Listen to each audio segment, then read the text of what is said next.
माननीय सदस्य श्री हनुमान बेनीवाल जी। सभापति महोदय, बहुत ही गंभीर मामला है।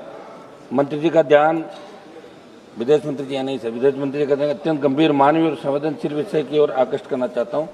ये विषय उन 61 भारतीय नागरिकों से संबंधित है जो विभिन्न राज्यों, विशेषकर राजस्थान से स्टडी वीजा और वर्क वीजा पर रूस गए थे, परंतु एजेंटों द्वारा धोखे से उन्हें युद्ध क्षेत्र में भेज दिए जाने की गंभीर जानकारी प्राप्त हुई है। एक 61 लोगों की मिसिंग जो विदेश मंत्रालय ने हमारे को उपलब्ध कराई है कि वहाँ की जो रशिया आर्मी है वहाँ उनको वो वर्क वीजा पे गए थे, स्टडी वीजा पे गए थे, लेकिन फ्रंट लाइन पे उनको लड़ने भेज दिया 61 हमारे देश के नागरिकों को, जिसके अंदर अध्यक्ष महोदय हमारे राजस्थान से अजय कुमार, संदीप सुंडा, मनोज सिंह शेखावत, माधव प्रसाद करमचंद, अन्य राज्यों के कुल 61 युवक पिछले कई महीनों से रूस यूक्रेन युद्ध में जबरन सैन्य गतिविधियों में लगाए गए हैं।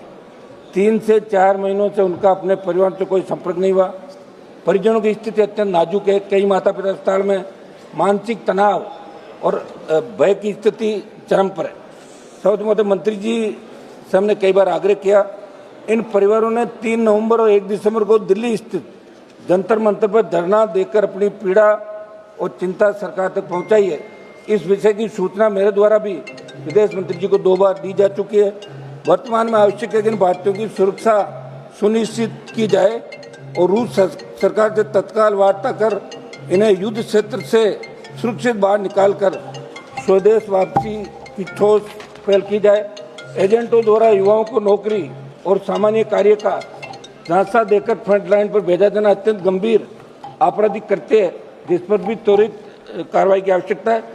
अतः आपके माध्यम से विदेश मंत्री जी निवेदन है, इस मुद्दे को उच्चतम राजनीतिक स्तर पर तत्काल उठाया जाए, विशेष तंत्र सक्रिय किया जाए। इन 61 भारतीय